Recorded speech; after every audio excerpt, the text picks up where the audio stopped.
who wanna move close enough? Now who wanna move out on? If you got stripes and you let the city know you rock 'em, yeah, we got 'em, yeah, we fought 'em. Like that black and orange up on 'em, bingo bottle, never stop it, till the beast and know 'em. Who they rockin' with the diamond stripes, flossin' on the ring, Cincinnati, she's our queen, we gon' show the world who king.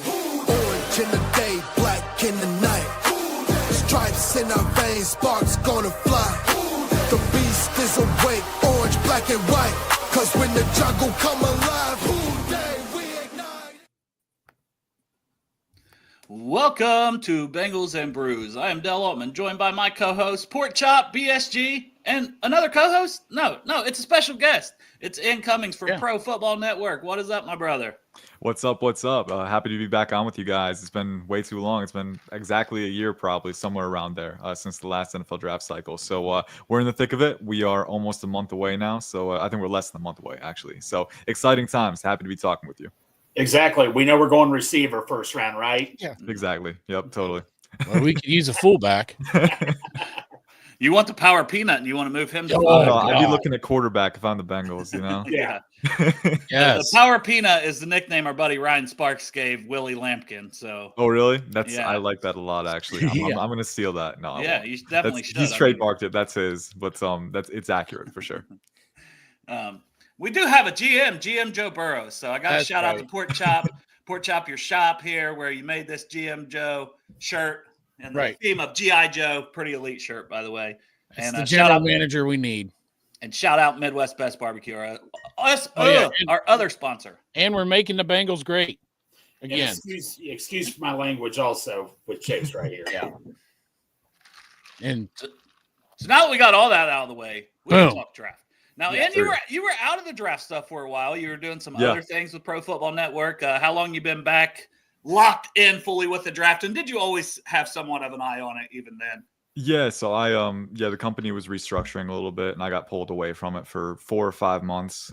So I was doing other stuff on the business side. I have a marketing degree as well, so I was able to kind of peel off into that. But then they found a role for me to get back in the draft side again. So I'm back doing what I was doing before. I did have like a kind of a broad eye on it, but you guys know, like when I go in on something, I go all in, right? So if I can't give everything I got to draft, you know, I was going to peel away. And social media is another thing. Like I like it for sharing, you know, takes and interacting with people. And I think it can be a great thing, but I also think you can't have too much of it. So I took the opportunity to kind of decompress and take a step back from that too. So I had kind of a broad eye on it. I've been back in it 100% for I think 2 to 3 weeks now. And it's been a lot of catch up. I've been playing constant catch up, to be honest with you, but I'm at a point now where I'm confident with what I got, especially for like the top 100. And, but that's the NFL draft cycle. You know, it's an information gathering process and it's constant.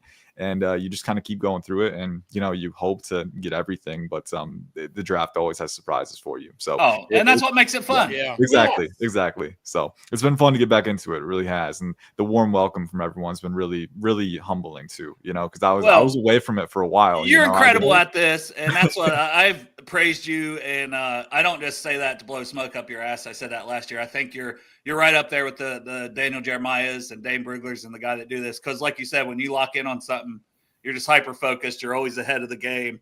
And, you stepped away for a while, but I know how you are. You've probably been locked in on this stuff hardcore, so it'll be good. Yeah, it's already kind of an issue because I need to preserve my work-life balance, you know? So it's like, hey, you know, it's 5 o'clock. You can turn in, but I still got one more player to watch today. So it's like, right. We don't turn in at 5 anymore. So it's like, it's a balance for sure. But it's been really great to get back into it, and an exciting class to be sure. I think this class in particular, a lot of interesting storylines, not a lot of clarity as you know regarding what's actually going to happen. So it's a fun one because draft analysis at the end of the day, you know, it's not just evaluating players. It's kind of because we talk about this with 32 teams and 32 fan bases. It's kind of analyzing every different outcome that could happen on draft night. So it's like putting a puzzle together is what I always say. You're trying to think of the puzzle pieces for each team, for each scenario, for each everything, and that's part of the fun. I mean, if you like puzzles, you like the NFL draft process. It's a pretty I'm a puzzle guy when the context calls for it. Yeah, this is the good puzzle. This is about as good as it gets. So I do have a brew. It's rum. It's not beer. It's a little rum and I have a Zero beer in the cup. But it's root beer. Yeah.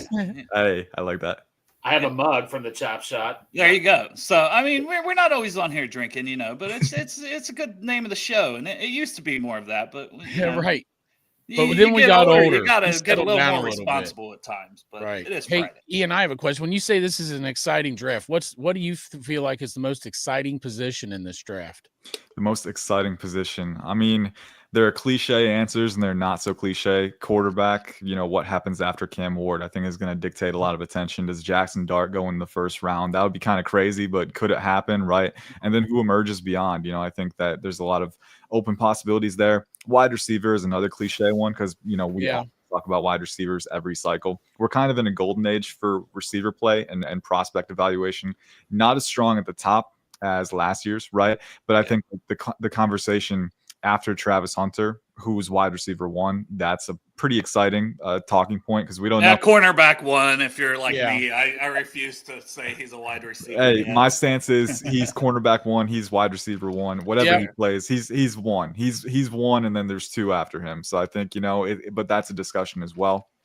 I think if I had to pick under the radar, not really under the radar, it's kind of a well-known secret that this is a really strong class, and Bengals fans will like this in particular on the interior defensive line. I think that's a position group where you have so many different player types and molds. You have nose tackles, you have 1 techs, 3 techs, guys who can even split out to 5 tech and 4i and rush with power. There's a few guys that they could consider in the first round at that particular archetype. So defensive tackle, I just keep going down the board, and I'm going to go more in depth on defense next week. I did like a broad scale catch up a couple weeks ago. This week, I've been more focused on top 10s on the offensive side of the ball. I posted my receivers, running backs, tight ends, but next week I'll really be able to really lock in my defensive tackle rankings. And I'm very excited because I've still got guys to really, get a final grade on. And the more that I watch and get down the board, the more that I realize, like, oh, there's this guy I haven't gotten a grade on. There's this guy, upwards of 24, right? So it's a very deep class, very strong at the top, but also a lot of value to take into. So I think that particular position group, very exciting.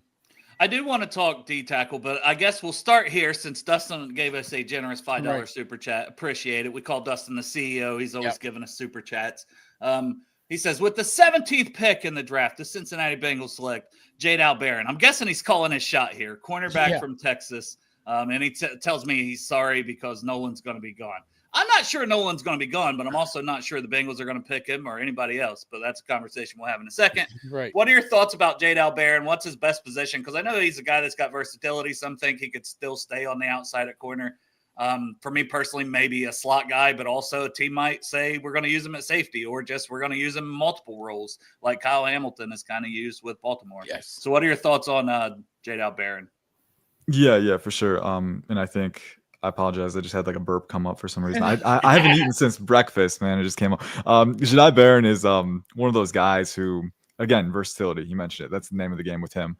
He had a safety background, and then he moved over to corner, and he played extremely well at corner, not even missing a beat on the boundary, which is not something that you see every day because the brand of mobility that you use at corner and the brand of mobility that you use at safety are a little different. At safety, it's more pedaling and weaving and managing space a lot. At corner, it's matching guys and man, and off man. And Jade Barron is more of a zone guy. I think that's where he's more natural when he can pedal a little bit, right, but also break on routes, click and close. And he's just so instinctive, so explosive, physical, tenacious coming downhill. And I think a lot of it goes to, his boxing background as well. Brett Coleman had a great interview with him at the All-Stars. I believe it was on the All-Star circuit where he was talking about his boxing background and how that helps his footwork. He's got faster feet because he's reacting to what he sees from the wide receiver and their upper body and how they're kind of positioning their hips and things like that. So smart player, intelligent player. And with any guy who's this versatile, my philosophy is don't box him in, right? If you're the Bengals, you've got Cam Taylor-Britt, you've got Dax Hill, you've got DJ Turner, we've got Josh Newton, who showed out as a rookie, played pretty well given his experience level. But I don't really have a place where I'm saying there's a place that I don't want to play Barron, right? I don't think there's anyone precluding him from playing on the boundary or playing at the nickel spot. I think he's a guy who you can move around based on matchups, based on situational factors, who you're playing. And he's got the agility and foot speed. I think the biggest thing for him is he does need to improve his feel and press man. I think that's a type of play that he's not as experienced with. I think he can definitely be really, really good at it, even though his arms are sub 30 inches. He's got that boxing background, so he has the reaction speed, the foot speed, the quickness, the fluidity. It's just a matter of getting the reps in press man. I think he can get more reps, and that'll make him more comfortable. But again, he can play on the boundary. He can click and close.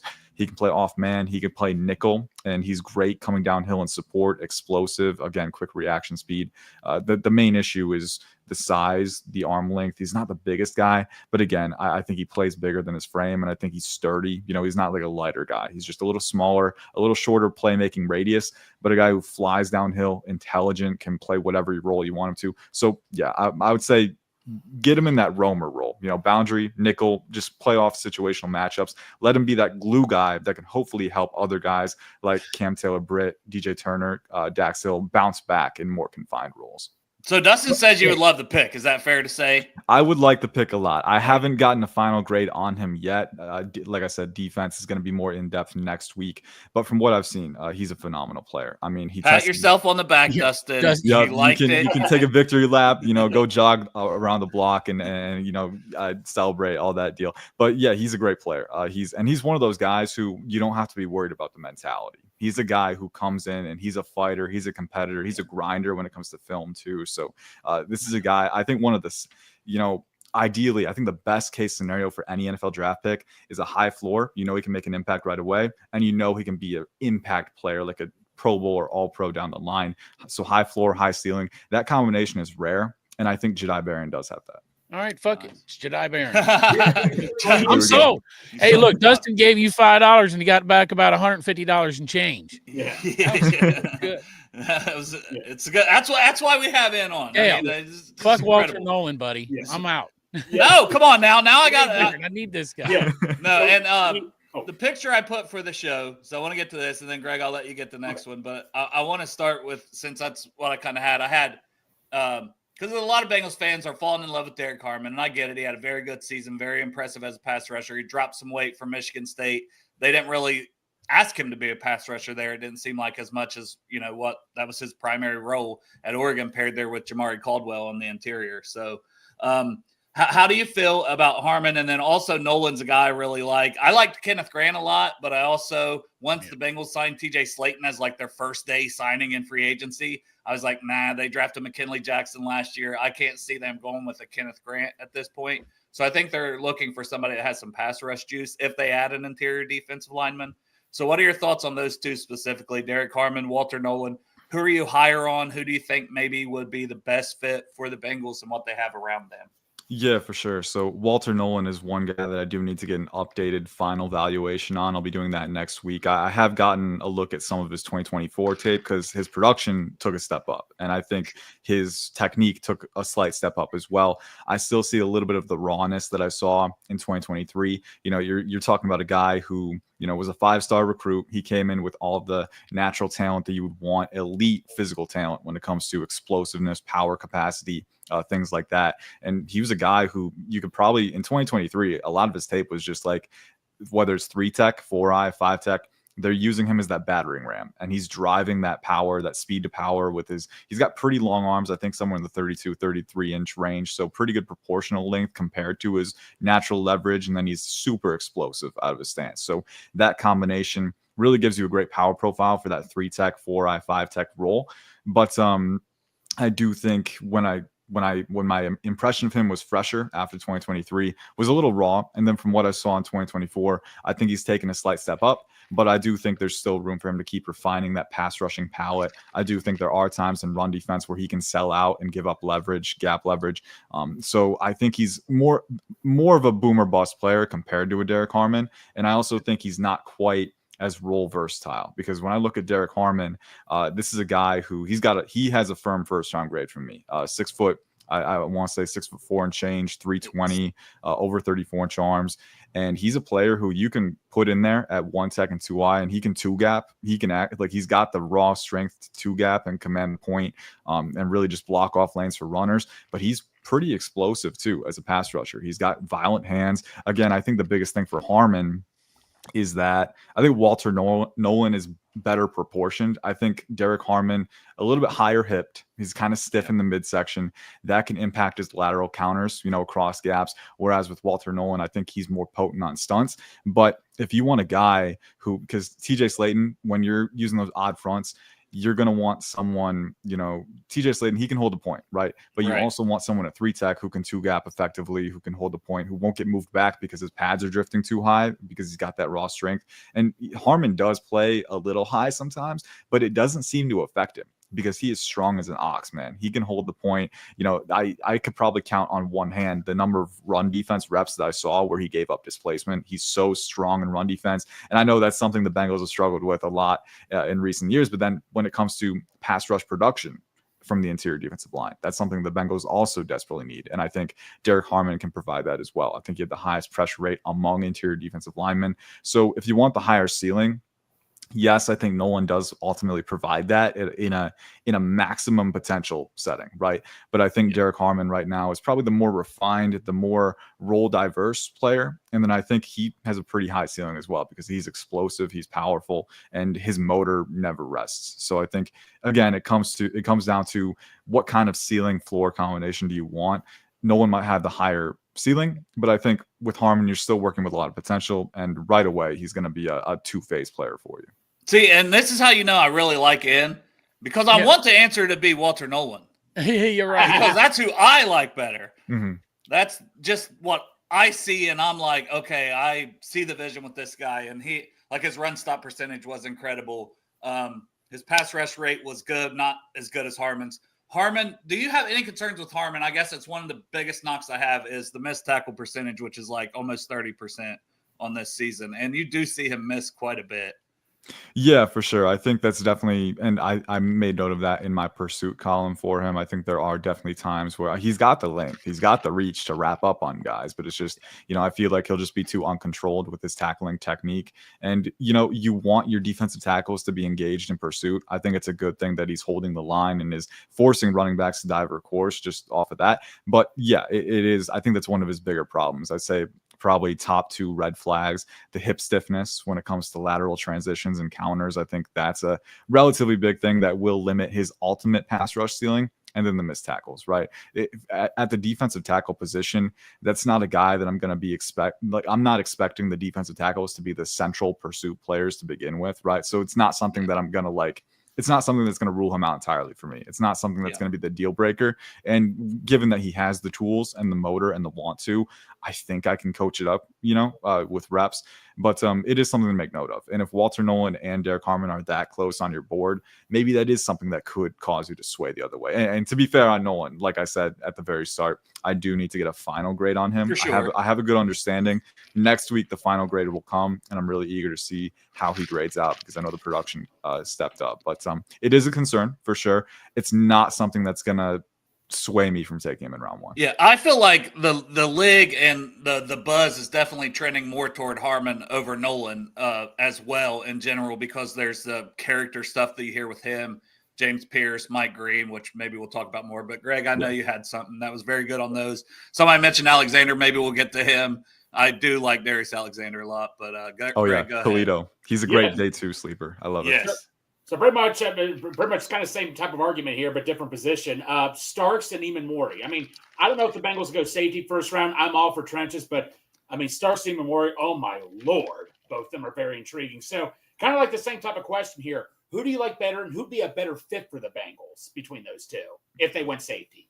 Yeah, it's a great question because those two guys have been the top kind of storyline in the safety class, and I've always been a Malachi Starks fan, a big Malachi Starks fan, and he's remained safety 1 by a pretty sizable margin for me. He might end up being like a top 12 player, top 10, top 12 prospect for me.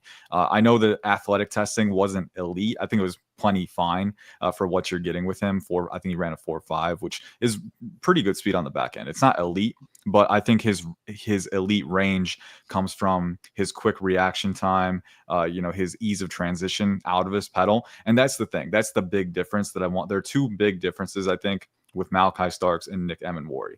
The first one is play pace. I think when it comes to play pace on the back end as a safety, you're managing space. Again, kind of what we talked about with Jedi Barron, the different modes of mobility that you need. At safety, it's pedaling, it's weaving, it's sinking with your hips and not having a hitch on your transition, whether it's over top a comeback route or to match a post and get speed to match the guy and keep the top on, right? A lot of different methods and modules that go into that for that application. But Malachi Starks, man, I know he doesn't have the gaudy testing numbers that Emin Wari has, but you watch him on tape and he is just absurdly fluid and free flowing for his size. His foot speed is incredible, and I think that the elite malleability of his motion is something that can be a complete. It can be a safety blanket for you, just an ultimate total safety blanket on the back end. And he can play off man in the slot too. He can play press man in the slot if he needs to. He's got the foot speed for that. He's fluid. He's explosive. He's got great playmaking ability. And to pair skills with Jordan Battle specifically, I think he would fit better. That's kind of where I've been with it too. I love the explanation here. Iman Wari seems like he is more similar. I mean, better athlete, all that than Jordan Battle, but he's more of that strong safety like Jordan Battle probably is compared to Malachi Starks is going to be your free safety. And the testing I have no issue with. That was something today that because Xavier Watts was another guy, like his RAS score was 7-something. And I think Starks was similar. Well, so is Jesse Bates, and we all missed the hell out of that guy. At the safety position, you'll see a lot of times that non-elite testing can be counteracted by elite instincts and positioning and transition freedom and things like that. And Malachi Starks definitely fits the bill for that. Nick Wari, I really like as that strong safety type, but his run support really is a really big issue for me too. I think with Starks, you have better recognition. You have a little bit better alley running skills. I think the tackling is a little bit better too. I think with Emin Wari, his play recognition can be really inconsistent, especially when he has to come up to the line and kind of parse through congestion and read the play direction. There are really sizable delays between recognition and trigger on tape with him. And then at the same time in coverage, again, I think he's got enough foot speed, enough short area mobility to match guys and conduct route transitions, pass off and carry, but he's not quite as fluid as Starks just because he's a taller guy. You know, when you're taller, you're higher hipped, you're not going to be able to sink as well more often than not. And I think that's the case with Emin Wari, is that he's much more potent of an athlete on the vertical linear plane than he is on the lateral plane, than he is on transitions. I think he can be a really good player in the right role, but I think if you're the Bengals, your safety position is just kind of mired in uncertainty, and you've got that strong safety, right? But I think you need the guy who can, again, be that glue guy who can play single high, two high in the slot, wherever you need him to, and he can make your life easier. And I think Malachi Starks is that guy. Well, let me ask you this: as long as we're talking about safety, and he's going to ask about, I was waiting on it. Go ahead. I was going to throw it to you if you did. I'm just saying, we're talking about the Bengals, man. A lot of people are mocking Xavier Watts to the Bengals at like 49. Tell me about Xavier Watts and with Al Golden and how he would fit into this defense. Yeah, well, I think it's a good pick at 49. I think it would be a good pick, and he's another one that I need to get a final grade on. But I'm very familiar with the skill set. I mean, you don't put up as many interceptions as he has over the past 2 seasons on accident. I mean, this is a guy who has the play recognition, who has the football IQ. And again, you know, he didn't test at the elite level, but this guy is, you know, rocked up 5'11" and change and over 200 pounds. So he's built really well. This is not a guy who you have to worry about in play strength situations. And I think the familiarity with Al Golden, you know, he's a player who can play too high and intermediate deep zones, but he can also be a rover in the box and kind of, you know, hawk over short passes and, you know, read breaks and break in front. So, you know, I think the combination of, again, instinctive intelligence, he's got enough closing speed coming downhill for his, you know, muscle bound, rocked up frame. Sometimes guys who are over 200 pounds are worried about their transition freedom because they can have a little more hitch in their motion. I don't think that's too much the case with Xavier Watts. I think he's pretty fluid for his size. I think he's got good bend and ankle mobility, and I think that's going to be something that'll really help him out in the pros. So again, I need to get a final grade on him, but in the second round, I think he's productive, he's instinctive, he's athletic enough, and he's a really good fit because Al Golden has that inbuilt familiarity. He worked with him and they were both very productive together. I think it's one of those fits where you look at it and you just say, you know, let's keep it simple. Let's do what we know. I still want to get to edge and guard, but we'll finish up with safety because I know a lot of Bengals fans are very high on this guy from Texas.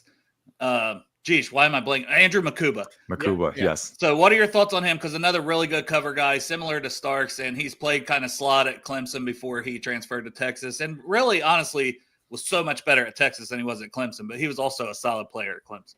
Yeah, well, Andrew Makuba is he's a prospect who I have had a very tumultuous attachment to, because I was a big fan of his even before he was eligible for the draft cycle. He came out as a freshman and had a really productive freshman season, and right after that year, I was watching his tape and I was thinking, this guy's really freaking good. Like, let's see how he progresses.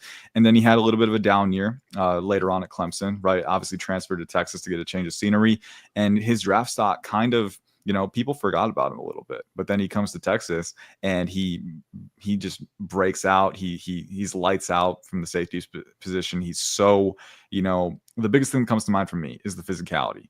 That's something that we saw at Clemson a little bit, but he's naturally a lighter guy.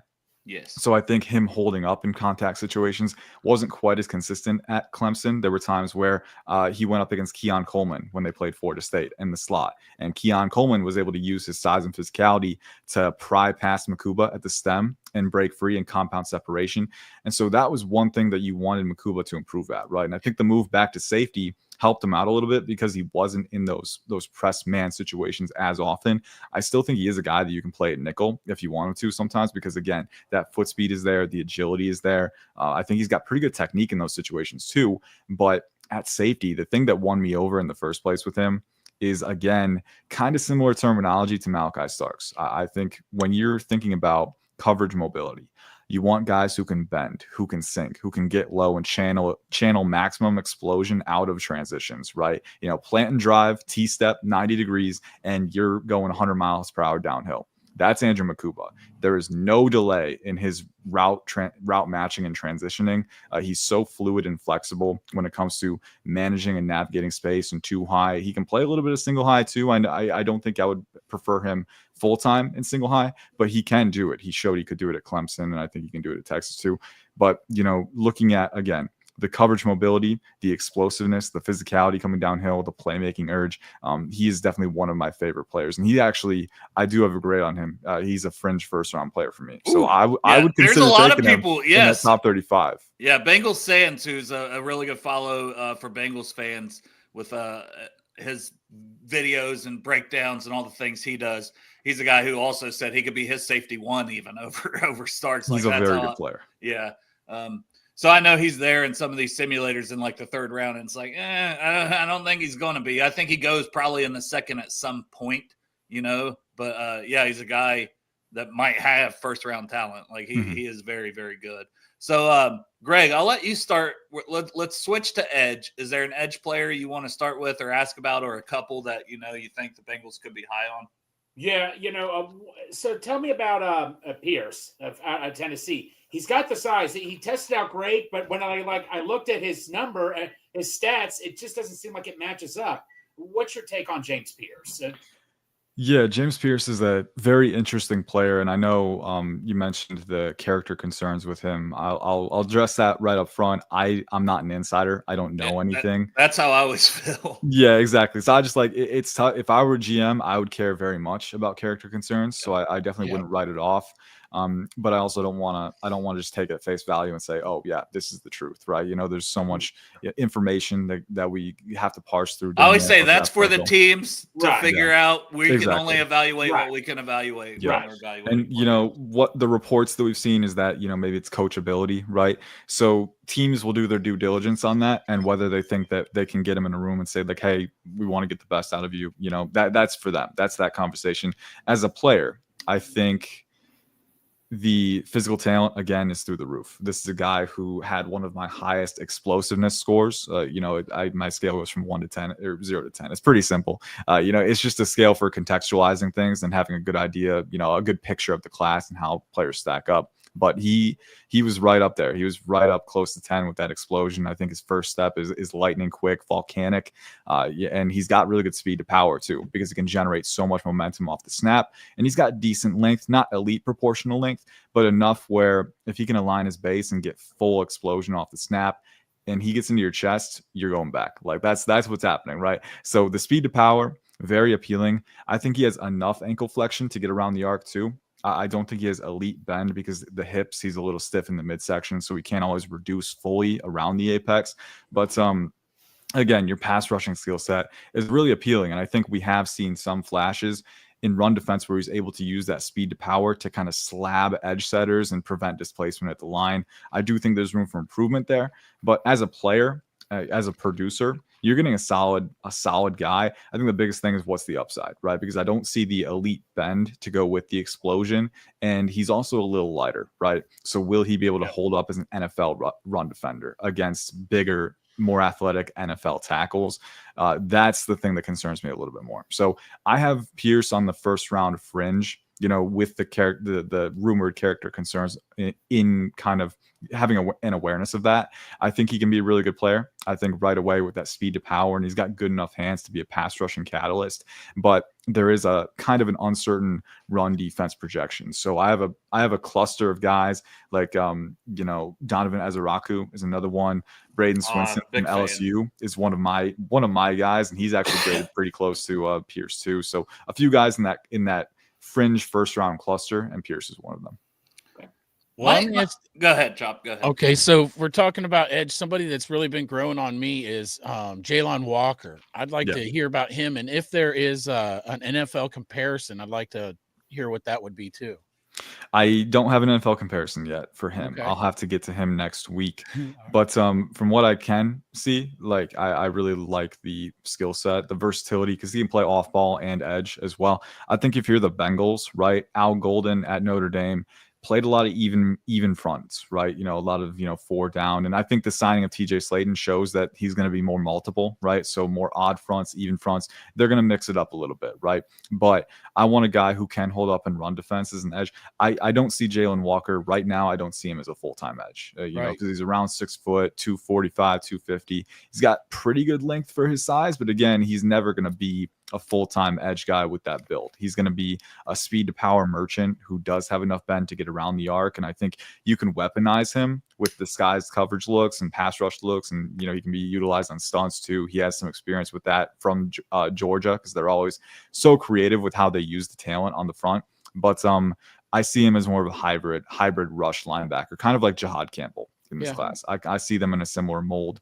So if I'm the Bengals and I'm looking for an edge guy, Jalen Walker probably wouldn't be in consideration for me. Now, if you're looking for that kind of hybrid rush linebacker, that guy to be your force multiplier at the second level to confuse offenses and make quarterbacks uncomfortable, that speed and that power as a pass rusher, I think Jalen Walker does apply there. So I think it's just a matter of what you're looking for. If you are still looking for the edge guy, Jalen Walker wouldn't be in my list. He'd be a hybrid rush linebacker. Okay.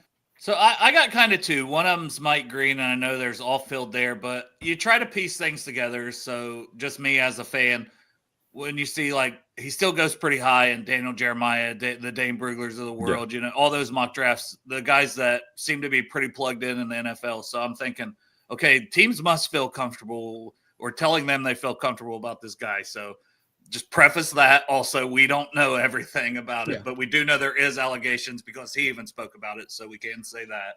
Mm-hmm. But I really like his tape. I really think he's a good player. I would think he'd be a really good fit for improving the pass rush here if he was there at 17. And then the other guy, which is complete opposite end of the spectrum when it comes to production, size, all kinds of things. I already know it's Shamar Stewart. Yep. Because I don't know. I've started to see the vision for him more, because I got killed about him early in the process because I clipped up all 22 and people were like, this guy's trying to shit on him. And even Dane Brugler commented. I'm like, guys, I wouldn't have clipped up his fucking highlights, his best plays from the game, if I was trying to shit on him. I just said I'm worried about the production. Mm-hmm. It doesn't, and the Bengals developing that when they already need that with Myles Murphy. But I have come around a little bit on Shamar Stewart, because the more I watch of him, I'm like, I wish he had more sack production. I wish he finished better. But it's like, holy shit, there's just not many guys built like that can move the way he moves at that size. So what are your thoughts on Mike Green and him as two more edges to kind of round this out? For sure. Yeah. And Mike Green, I have not gotten a final grade on him. One of the days last week, I was getting on a roll with these edge guys. I was grading so many. He was going to be my last guy to get to, and I didn't have enough time before I had to pivot to offense this week. So I'll get the final grade on him next week. But from what I have seen, because I was able to catch his Ohio State game this past cycle, I think that his skill set when it comes to being a small school guy, but then having that, he's got a pretty complete palette of tools for being a small school guy. I think 6'3", over 250. So he's not a liability when it comes to play strength either. And I think that shows up when he's a pass rusher. Like, he's got explosiveness. He's got really good bend capacity for his size. He can reduce and get under the apex. And, he can bait tackles into lurching and then exploit that with his ankle flexion. But then at the same time too, he can use his strong hands to multitask around the edge and kind of seal the deal. So I really like that trait. A lot of edge guys have the bend, but they don't have the hand precision and the hand strength to finish the job, right? When it comes with rip moves and cross chops and double swipes and things like that. So I think Mike Green, as his production would imply, one of the most potent pass rushing threats in the class. And I think he can hold his own in run defense too. The biggest thing is the off the field allegations, but also I think, he's not the biggest guy. Like, he's big enough, he's 6'3", so he's pretty well leveraged. It surprised me what he weighed in, because in the summer it was like 230. Exactly. Yeah. And I think he's been putting the work in to get to that weight. The NFL Combine, you always got to be careful, because it's a cosmetic thing as much as anything else. Like, wide receivers who weigh 200 pounds will come in at 190 to run a 4.4, right? Yep. Edge rushers who play at 245 will come in at 250 just so that 5 is there, right? And GMs won't freak out. So, it's a cosmetic thing as much as any. I don't know what his playing weight's going to be. I would assume high 240s, low 250s. And I think with NFL training regimens, more often than not, guys can up their playing weight a little bit, right? Get more compact mass there. So it's not too concerning, but he is a little bit lighter than average when it comes to your traditional even front defensive end. And he is a little bit shorter armed than average too. So you worry about run blockers on those down blocks, being able to outreach him, wash him out of plays, because he's not the widest guy, right? So I do think run defense is probably the biggest concern. But as a pass rusher, again, he's fluid, he's well leveraged, he's strong enough, he's got enough length to channel speed to power, and he can finish the job. Like, he's got the complete palette of tools. He's shown that he can use footwork and hand usage in tandem. So a lot of things, like, I'm really excited to get my valuation on him next week, my final grade, because I've got a pretty big gap right now between Abdul Carter and the next best guy on my board. So there is a chance he could fill that. We'll see. But and then the character concerns, it is something you have to address. And again, as I said at the start, like, if I were a GM, I would take that seriously. You have to. Character would be like one of the most important. It has to be, right? So you got to Jermaine Burton for us as Bengals fans. Yeah, exactly. A, B, C, and D. And he was a guy who I loved his skill set coming out. I loved the tape, the best moments on tape. But that's a pretty painful, because it's close to home. It's already not looking good, for his long-term projection. But it goes to show, like, you can have all the talent, you can be able to execute, but if you don't have the right character makeup, that can impact your projection down the road. So it's something to consider with Mike Green. But as a talent, as a player, I think he's up there with some of the best in the class. And I agree with you. Abdul Carter's been my player one since early this. As soon as he was a full-time edge for Penn State and was doing what he was doing, and it was like, all right, yep, that's done. He's the guy. Write it in pen, exactly. Yeah. But Shamar Stewart, one of the most polarizing. I guess also Michael Williams we can talk about too, because I am even lower on Michael Williams than I am Stewart, but you may feel differently. So we'll start with Stewart though. Yeah, Stewart's he's interesting. I was watching some of his tape last week, and the production, I think there is definitely a connection between the lacking production, and you don't really see a refined hand usage palette right now. You don't see a pass rush plan a lot of the time. I do think there are times where he does bring something to the table when it comes to, what he's trying to do. But I think there are delays between first and second counters as well. So overall, I mean, you're pretty much, you're not working from the ground floor, but you're working pretty close to that. You're working from like the atrium, trying to get to floor 50 with this guy. It's going to take a lot of development and a lot of reps to get him to where he needs to be. The way that I like to put it, and I think I tweeted about this last week, Shamar Stewart is like, he's going to give you a lot of imperfect reps with the perfect developmental framework. I mean, he's got everything. He's got length, he's got mass, he's got power, the explosiveness. This is one of the generational testers at the edge position, right? Yeah. So you have to decide how high you're willing to take this, because operationally, he's not a mess, but he can be all over the place sometimes. We don't need to skirt around that, right? When it comes to pass rush, a lot of times, he'll stall out his power exertion because his lower body and his upper body aren't in sync, and I think that can erode a lot of his reps right off the jump, because he doesn't have that synergy. In run defense too, doesn't have a lot of gap integrity. Sometimes he'll sell out to try and shoot the gap and seal himself off on a down block and just kind of wash out of his gap, and the offense will have space to work with because of it. So, I think discipline, execution, those are things that he does really need to work on. And I think you have a lot of work to do, but at the same time, he is a player who you can put on the field on day one, and if you just need him to rush through the tackle's chest, I mean, he's got the power to really pinch the pocket. Set an edge, because I think Duke Tobin even talked about setting an edge. That's a guy that can set an edge. He can set an edge, and he can exert power, and he can make life pretty uncomfortable for a quarterback, especially if you got an elite bend threat on the other side. So, if the Bengals do manage to re-sign Trey Hendrickson and extend him, that saga has been up and down. But if they do manage to bring him back, Shamar Stewart is a player you could pair with him. I think for us power. as Bengals fans, it's because of Miles Murphy, and we're still. I was just going to bring that up too. Yeah. Like you have gambled on those high upside, powerfully built edge guys before, and it hasn't worked out for the Bengals. This is year 3 for Murphy, and he hasn't got a lot of playing time. Lou was even Jordan Battle. They're expecting him just to be a penciled in starter. Yeah, and he, they brought Von Bell back last year. They just haven't really given him that opportunity to do it for a full season. Halfway through the season, they keep turning it to him because the guy they have is not it. Yeah. So I think this year he will get his opportunity. I think Murphy will get more opportunities. So that's why I'm kind of like, I don't really want a Stewart personally for the Bengals. But I see the vision and the talent. So I kind of hope he goes before 17. And I think he could go before 17 because the traits and the upside of him is just incredible. The traits are there. The upside is there. The motor is there too. I think that's another important thing. Like he will give you 110%. I mean, sometimes it's a really uncontrolled 110%. Like sometimes he's just working himself out of the play, but he is giving his all out there. Like this is not a guy who's taking reps off. And so I think, it's a really raw framework, but there is a physical profile that can hold up on day one in run defense and as a power rusher in the pass rush. You can utilize him on stunts, which is the same thing I'd say for Michael Williams. Like he does have a lot of experience working as a stunting defensive lineman. So, he knows how to align his hips and drive power.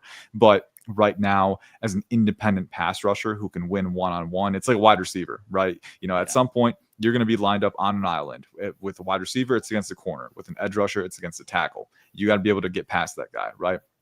Shamar Stewart, if you put him on an island right now, he's not going to be able to get past the guy more often than not. He'll be able to, move he might get past them, but then he might also fly 10 yards. Exactly. Yeah. Because again, when it comes to, running the arc efficiently too, like he's still working on that. So again, there's a lot of work to do. But I do think there are runways to help him. I think ideally for Shamar Stewart, he goes to a team that maybe has a more complete picture on the defensive line, so he can be insulated a little bit more. And the same goes for Michael Williams.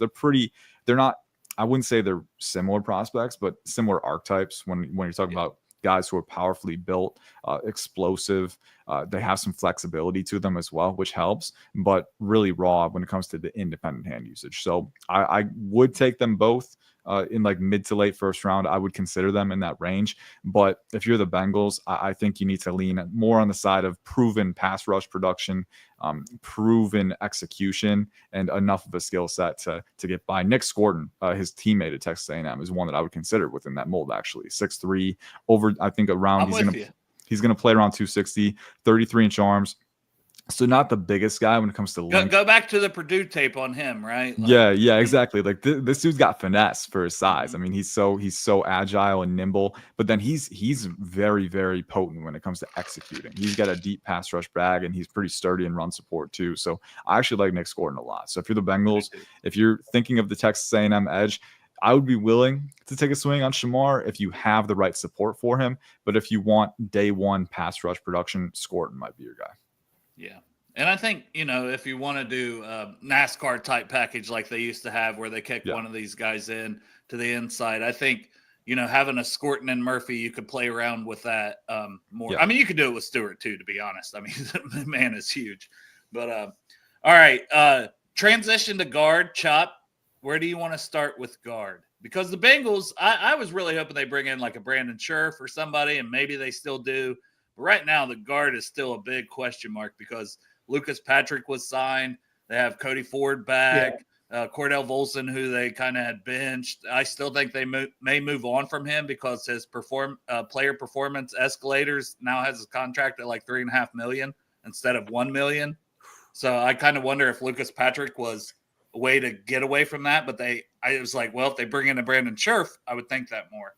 Yeah. But I do think they're going to draft one within by the end of day 2, whether that's second or third round. And that's what I want to ask about. So a lot of Bengals fans are just penciling Tate Ratledge right in there at pick 49, but I feel like I would rather wait till the third round. And 2 guys that I'm very interested in the third round and maybe the fourth is Miles Frazier and Luke Kandra. Yeah, they would be Miles Frazier. I like a lot. I was catching some LSU tape last week, and he's thickly built in the lower body. He's really strong at the point, so you don't have to worry about displacement too much from those interior run defenders. I think with him, he's a little stiff in the midsection because of that. He's one of those guys who's kind of built like a tree trunk, like he's got the thickness, he's got the mass that you want. He's got really good pop in his hands too when he can anchor, and he tested really well. I think he's explosive when he needs to get downhill. I think he does have enough flexibility to change direction and hinge his hips on those reach blocks. I think the main thing is going to be the average flexibility. It's not an elite trait for him, but he is a guy who has the blend of athleticism, size, length, physicality that I'm looking for. He can win in a phone booth because he's got those heavy hands and that explosive athleticism. And I think as he continues to refine his hand placement, he can be a pretty solid starter for you down the line. So I like Frazier a lot. I think in that round 3 range, that would definitely be a good value for him. Luke Kandra, I have more as a early to mid day 3 guy right now. I still got to lock in his grade, but I have liked him since the start of the cycle. He's explosive. I think he tested pretty well. He's got really short arms. That's the big thing with him. Okay. So he can get outreached by those longer defensive tackles. Kind of to get a draft comparison, if you had Derek Harmon going opposite him, right? Derek Harmon would be able to outreach him and maybe wrench his anchor down and swim past or something. So you got to be careful with that. But I like Luke Kandra's explosiveness. I think he's put together really well. He's got pretty good foot speed for a guard. Some guys are plodding a little bit.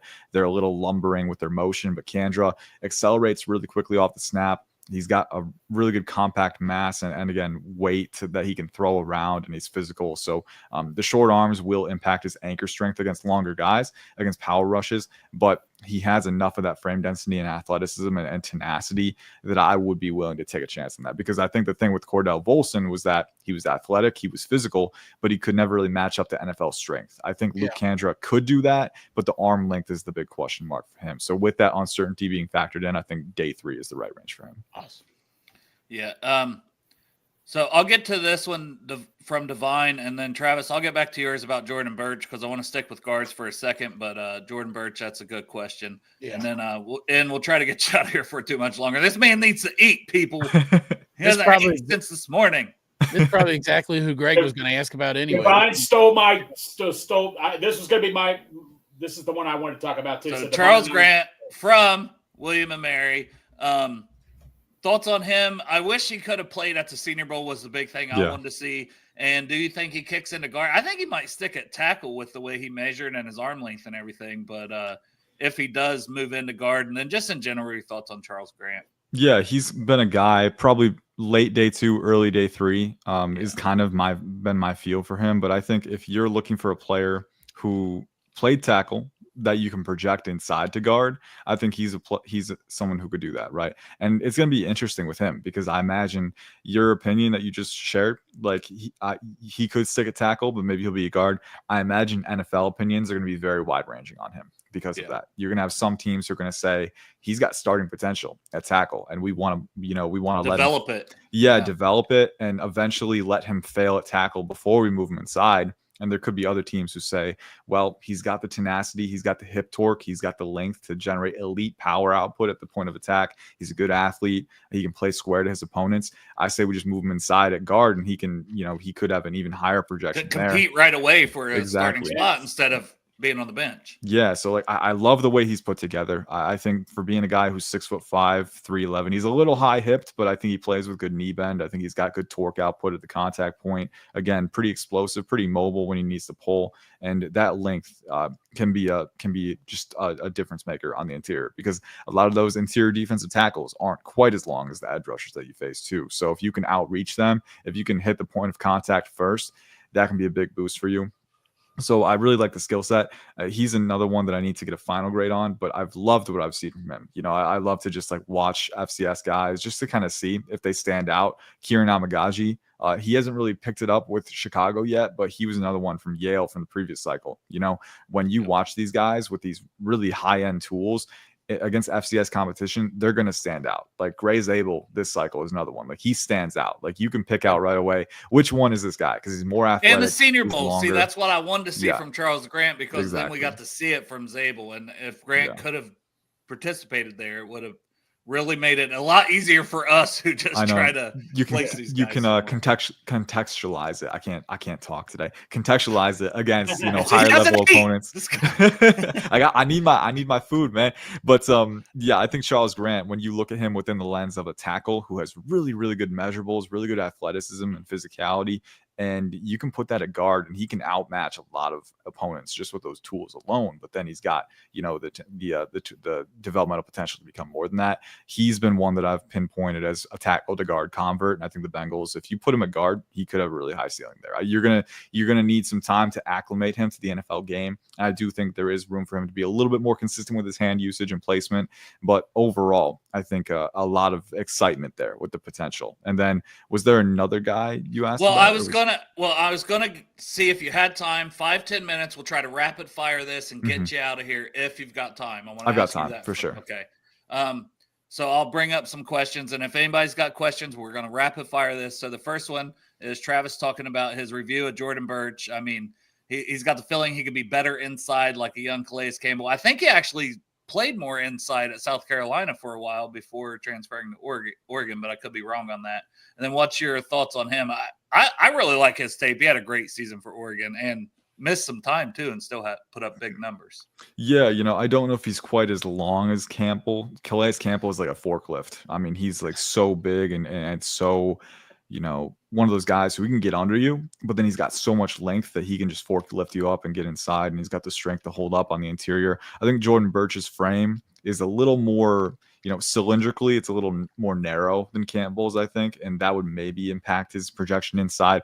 I would play him situationally, because I do think he can take some reps at 3-tech.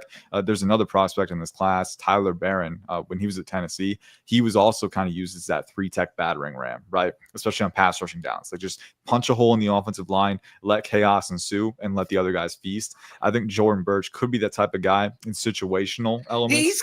He's a very good athlete, though, even at edge, and he's got like some surprising bend for being a guy that's 6'6", 270 or 80 or whatever he is. For sure. And he was on Feldman's Freaks, so like he's one of the 99th percentile athlete. And that was going to be my next point, is that I think if he's really good on the edge, I think you keep him on the edge for the most part. I think he can definitely, because he can hold up and run defense with that size and that length, and then he's got really good energy and foot speed for his size. Again, when you're 6'6", 280, I'm going to be expecting a lumbering mover, slower strides. That's not the case with Jordan Burch. This dude is energized. He's twitched up. He's got pretty good bend and cornering ability for that size.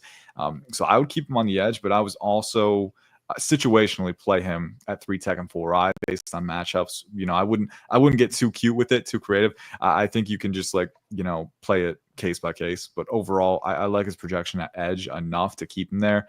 And I think the Calais Campbell comparison from a size perspective, from a pure numbers perspective, does have some weight, but I think Campbell was a little longer, a little bit wider, and I think that allowed him to hold up better on the interior.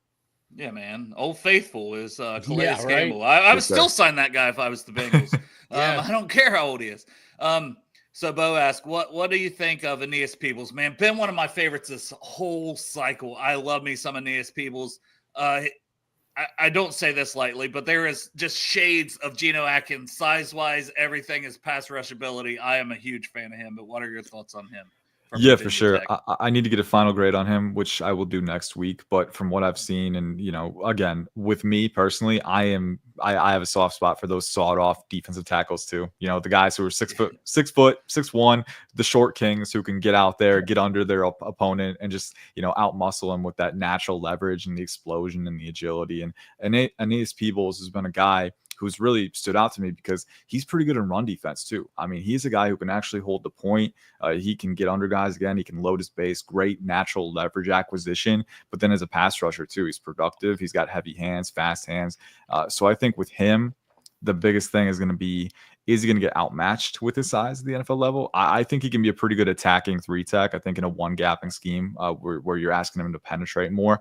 But I really like his value because, again, he's got a pretty stout lower body, and he can use that to, limit displacement against the run. So one of my guys that I've circled as a value deal in the day 3 range. I want to get a final grade on him. So day 3, that was the other thing I was going to ask, because to me, it's like, I don't think it'd be crazy for this guy to go in the 3rd. And that's the thing. Like, once you get to round 3, even that tail end of round 2, you have 32 different NFL teams with 32 different draft boards. So the variance is going to come into play, heavy variance. So, I'm saying right now, it feels like the consensus is day 3, but he's productive. He's athletic, and he's got enough 2-phase ability. I think for a team like, when the Rams took Kobe Turner, he went in round 5, but that's a player who kind of a similar archetype, sawed off, and he had an immediate production with the Rams, and he's become a borderline Pro Bowl player.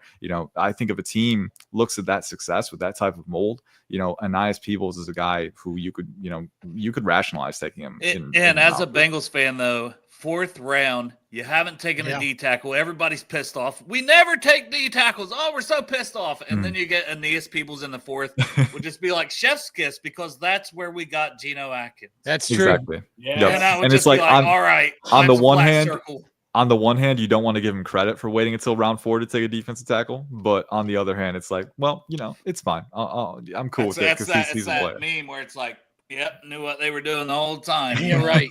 That's the Bengals. So Princely, I'm a big fan. I think 2nd round, we did a mock yesterday, a pop-up show, and did a mock, and he was there in the 3rd. I was like, well, this is a no-brainer. We went we took Will Johnson in the 1st because, like, let's see how this mock goes, taking a corner. Yeah. Something different. He fell to 17. Yeah, Princely is a guy who I think French 1st round talent, but I think he probably goes in the 2nd. What are your thoughts? I think if he was there 49 would be great. But yeah, tell us about Princely a little bit, and then we got one more with after that. Yeah, and I saw you mentioned JT Tuimoloau as well. Real quick thoughts on JT Tuimoloau. He really came on as a pass rusher this year, had his most productive season yet. I love his playmaking ability, his nose for the football in those pursuit situations. That's just something I like a lot. He's such a stiller. He's going to that. I seen him with Mike Tomlin. Right? I'm like, this guy. I don't know if they have a need for it, but I could see it for sure. But he's big, he's long, he's really powerful. I think that power is where he's going to make his money because he can drive the tackle back, he can pinch the pocket, compress the pocket. And he's got really good run defense ability too. I think the biggest thing with him is that he's not the most bendy guy, just naturally with his skill set, but he's a really solid player. And I don't think there's enough buzz about him. I think top 64 picks, you could be getting a really solid 4-3 defensive end who can play some stand-up rush offensive linebacker, or outside linebacker, rush linebacker too. So I like JTT a lot. Princely Umanmielen is kind of in that, that cluster I mentioned earlier with James Pierce Jr., with Donovan Ezeraku, Braden Swinson. He's kind of in that same cluster for me, kind of that fringe 1st round, early 2nd round type. He's got the length, he's got the athletic build. He came in under 250 at the NFL Combine. I think he can get up to 250 as the playing weight. And, for me, the biggest thing is his first step is right up there with James Pierce for one of the best in the class. He is insanely explosive. He can corner the arc, man. I mean, this is a guy who can bend at 90 degrees around the apex and sink to insanely low angles to get I clipped up the Georgia tape this week, and that is just an insanely phenomenal game from him. Yeah, like his bend is incredible, and I think he can use his bend and his flexibility as a run defender too. I think he's really good at flexing to get around moving blocks and make stops. I think he's one of those guys who is more of a finesse player than a power player overall. I think that's where most of the concerns with him are going to come, because he's not the most powerful. I mean, he really struggles to generate speed to power more often than not from what I've seen. I think he can be more consistent there. I think he has the tools to do it, and I think he's shown that he can do it, but it's just sometimes there are reps where he doesn't generate quite as much pop or movement at the point of contact as you would hope to see from a guy who's explosive, who's long, and has enough compact mass. So for me, the biggest thing for Princely at the NFL level is just continue to build out that power element, because you really do need power to be productive in the NFL. You know, you can be a finesse guy and that can be a good thing for you. And he's got the athleticism, he's got the length, he's got enough play strength too. But I need to see that force output. I need to see that displacement at the point. And I think he's got the tools to do it.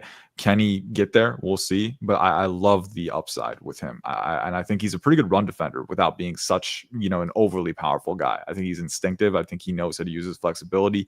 And those are great things. So early second round, fringe first round, I'm definitely on board with him. All right. Quick thoughts.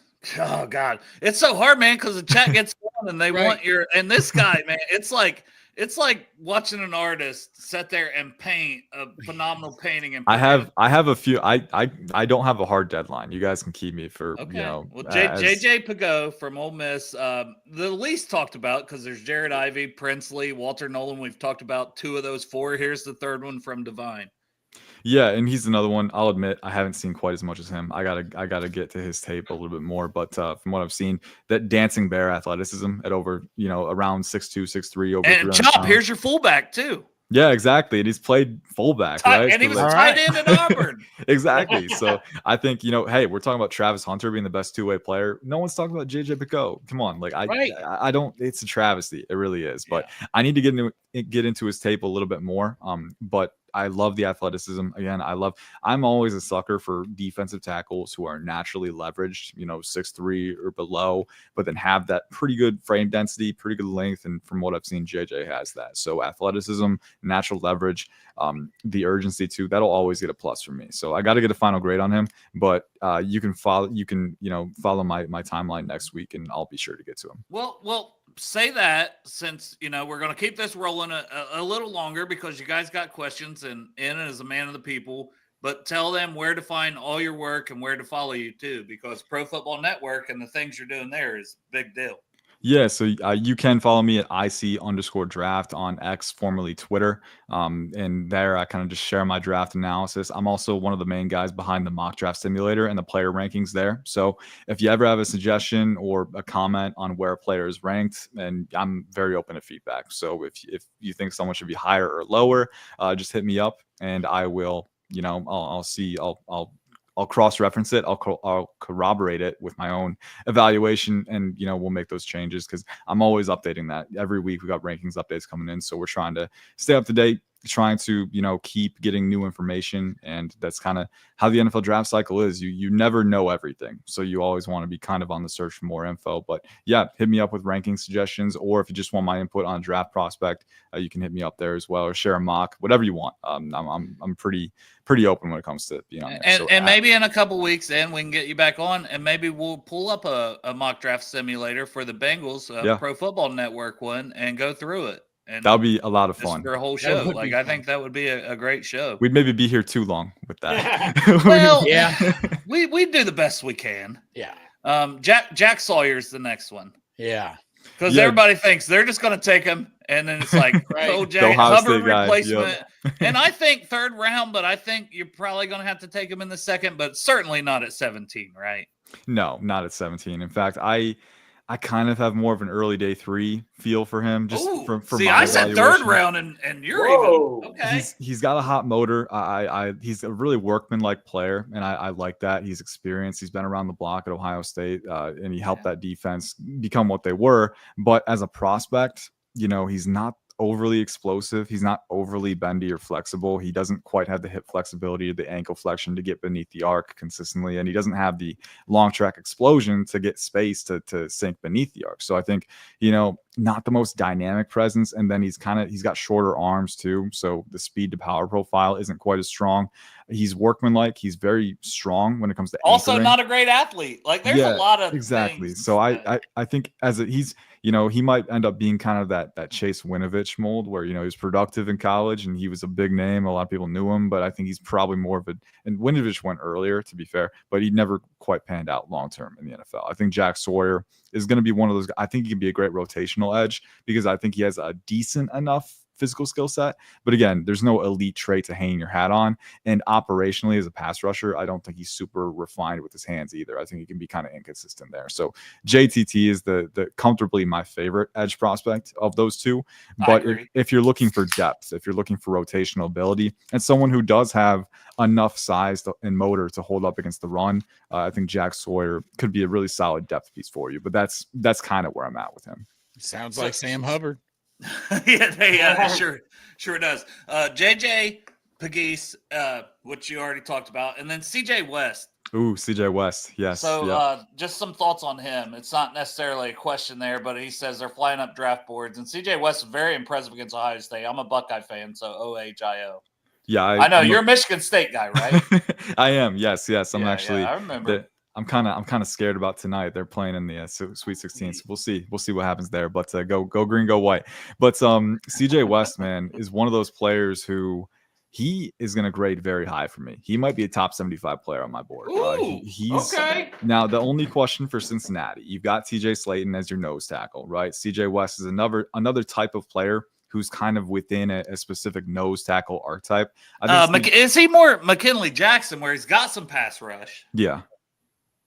Yeah, he's one of those guys who I'm trying to find the right word for it, because CJ West is not a full-time nose tackle. Like, he's not a guy who's just going to be somewhere in between. I don't think McKinley Jackson is either. Honestly. No, exactly. And I think, because I was I mentioned nose tackle with CJ West, and I was like, well, wait, that's not 100% accurate in my head. That's what I was thinking. He's kind of that, one tech, penetrating one tech, more one gapping than two gapping. I don't think he quite has the mass to two gap consistently. Not, again, like I said, not a space eater who's just going to like absorb all of the power at the point there. But he is a player who has more than enough strength at the point of contact. Again, if you need a guy at the fulcrum, he can be the guy. And then at 3, he can play 2I and 3 tech and rush downhill. He's got really good agility for his size. He's pretty explosive. I like the hand usage as well. He's got swims. He can club. So there are a lot of redeeming qualities for him. And then he's got a hot motor in pursuit too. So I think the biggest thing with him is if you have TJ Slayton as your nose tackle in your odd fronts, you could add CJ West to be your even front nose, where you can play 1 tech and 2Y, and I think he could be really good there. But I'm not sure they would be on the field at the same time, because if you have TJ Slayton, you might want more of a 3-4 defensive end on the field, someone who can generate more power from 3 tech, maybe a better length profile than CJ West. But if you need an even front nose who can also play 3 tech, I really love CJ West two down or 2-phase 3 down ability. He grades really well for me, and actually well rounded, like across the board. There's really not. Well, you made Divine very happy. Thank you. He's so happy. Like, I'm a big fan of CJ West. He's one of my guys for sure. Cam Scattaboo, I think it was like a 4.65, whatever. Dane Brugler reported that earlier, and it was like, yeah, that's about what was expected. I mean, he's not a burner. We haven't talked any running backs. I think the Bengals could take one to add to Chase Brown and P. Ryan. They really don't have anybody else on the roster. So I like Damian Martinez, so I'm going to branch that off. Cam Scattaboo, how early would you take him? And then also maybe a day 3 running back specifically for the Bengals to pair with Chase Brown and P. Ryan. For sure. Scattaboo I think he's my RB6, and he's like a top 75 player for me. He's around there for me, dude. Yeah, for sure. I think he's a brawler. I mean, that comes off clear as day.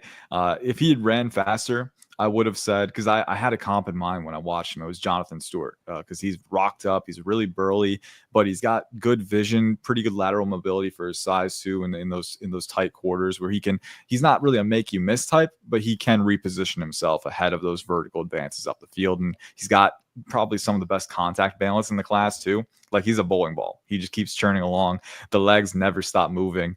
And he's a good receiver too. He had 43 catches for over 600 yards. And, he's got that production as well. So Scadaboo, love the player. He's versatile. He's physical. And he's really, one of those guys who has the build to last a long time. But if you're the Bengals, I would say, you're probably looking at day 3 for running back if you're the Bengals, right? Yeah, so a few guys that stand out to me, because you got Chase Brown, you've got a few. Do they still have Zach Moss, or is he? That's a big question mark because they still talk about the neck. I expect him to be cut. I just don't know why they haven't already done it. I don't know if there's rules to that, but yeah, the neck is still an issue. That the last time Duke Tobin talked. Okay, I got you. Combine. So a few guys that could be available on day 3 that I'll rattle off. I saw one comment, Devin Neal. I think Devin Neal is a really complete back. He's actually one of my favorites. He's in my top 10. I would take him late day 2. But if he's there on day 3, that's where I have him is late day 2. Yeah, he's a fun player because he's really agile, and I think that's 5'11", 213, really good foot speed, flexibility, the cutting instincts in the close quarters too. Like he's not a back who gets lost in crowds. Like he knows where he's going. He doesn't have elite long speed or anything. He's not the most dynamic receiver, but just really solid all across the board. And I think the agility, the creative instincts, and combined with the really dense, low to the ground frame being over 210, I think that'll help him have a long career as a rotational back. Dylan Sampson from Tennessee is another one I like a lot. He's explosive. He's got speed. He's got pretty good wiry strength for his frame because he's a small guy. He's like 5'8", 200, but he plays bigger than his frame. His legs are always churning again, and he can weave through crowds and like a motorcycle because he's got that bend and that speed, and that helps him. So if you're looking for a dynamic complement to Chase Brown, he could be a good one. And then a couple more receiving backs, Brashard Smith from SMU, and then LaQuint Allen from Syracuse. I was going to bring him up. I knew Greg was thinking about him. LaQuint Allen, 20 years old. He's only 20 years old. His pass block grade was really good. Yes, 20 years old. One of the best pass catchers, him and Jadon Blue, Brashard Smith. There's a few of them. Brashard was a wide receiver at Miami. He's only 20 years old. Yeah, he's very impressive. This is Greg's Andre Yosevach. Yes, yeah. Greg loves Andre Yosevach. Greg loves the young man. Come on, where's Al? I'm like, yes. He picks a Yoshi guy every year. Last year, who was it, Greg? Tyrone Tracy. Tyrone Tracy. He did pretty well. Yeah, exactly. No, I love LaQuint Allen because again, he's a natural receiver. I think he played wide receiver in high school, so I think he's got some inbuilt experience there. But really natural receiving threat. You can split him out if you need to. He's got a pretty good route tree. But then as a runner, there are some redeeming qualities there. I don't think he's ever going to be an elite high end runner because he doesn't have great mass, and he's a little high hipped, a little leggy with his transitions. So not like the most agile, but he's pretty. I think he's got good burst going downfield. I think he's got enough one cut agility to make a few guys miss. And I think, again, that wiry play strength that shows up with him too. So with him though, you're really banking on the 3 down ability because he's a really good pass blocker and he's a really good pass catcher too. So I think that's where it's going to come from with him. And then another one that came up to mind just real quick, if you want pass blocking with your rotational back, Kyle Monangai at Rutgers. Right there you go. Is another great one because he's not the most athletic, but he will knock your teeth out if you're blitzing linebacker. I mean, he's so physical, he's so fun to watch. So, and he's got enough instincts as a runner where I'd say, yeah, I can put him out there sometimes to give Chase Brown a breather, and he can take volume a little bit as long as the blocks are holding up for him. And we have P. Ryan. He's a guy I could see being a P. Ryan in the NFL. I don't know if he's that good of a pass catcher, but just a guy who's going to do a little bit of everything for a team. I got one. I like Tosh Brooks too. Ooh, Tosh Brooks that's who I was just about to ask. Yeah. That's my guy. I want the guy. I call him a bowling ball. He is. He is. But he's very the running back equivalent of the tush push. I need that guy when it's 4th and 1 or 3rd and 1. It's gonna get in there and just power for that 1 yard. So Tosh Brooks, tell me about him. Yeah, and that's the thing with this running back class, man. I mean, you could have names in round 6, round 7. There may even be some undrafted guys who end up being very good value deals. So I think, if you're the Bengals, you don't need to reach. You don't need to, be too hasty with it. I think value is a great thing in this class. And Taj Brooks is another one, round 6, round 7. He's a bowling ball, but he's also pretty patient and instinctive as a runner. Yes. I think he knows how to pick out gaps and work his way upfield, and he's not too wasteful with his motion. Not the most athletic, but I think was really productive at the collegiate level because of those building blocks. He's instinctive, he's patient, he's got good vision, and he's super physical, and he holds up well at contact because of his build. He's got really good natural leverage, being lower to the ground, but then he's also just a strong runner. Like, he's tough to break down. He'll get you that yard, Chop. He'll get you that yard. That's exactly what I want. Where do you see him falling in this draft? Taj Brooks, probably, once you get to day 3, it's a lot of variance. So again, it could be 5th or 6th. But I would say probably 6 or 7. Yeah. So Bashul Tootin, I see the comment on him. I like him a lot too in that mid-round range. The Bengals met with him at his pro day yesterday. That was reported that they met with him there. So I think that's probably why Williams bringing that up. And man, he's a track guy. His whole family's track. He is as dynamic as they come. When you hear the analogy, he's got jets on his shoes. Like, he's got rockets, man. He can fly and he can accelerate instantly, and he's got the speed to break big runs as well when he has space. The big thing for me with Bashul Tootin, there are times where the reaction speed to adjacent lanes is a little slower than I'd want. I don't think the vision or creative instincts are elite. I think you're looking at a guy who's kind of a change of pace back to start. I think if you can keep refining that ability, he can grow into something more. And especially for, being a guy next to Chase Brown. Like, I think he's a great change of pace, a great number 2 to have.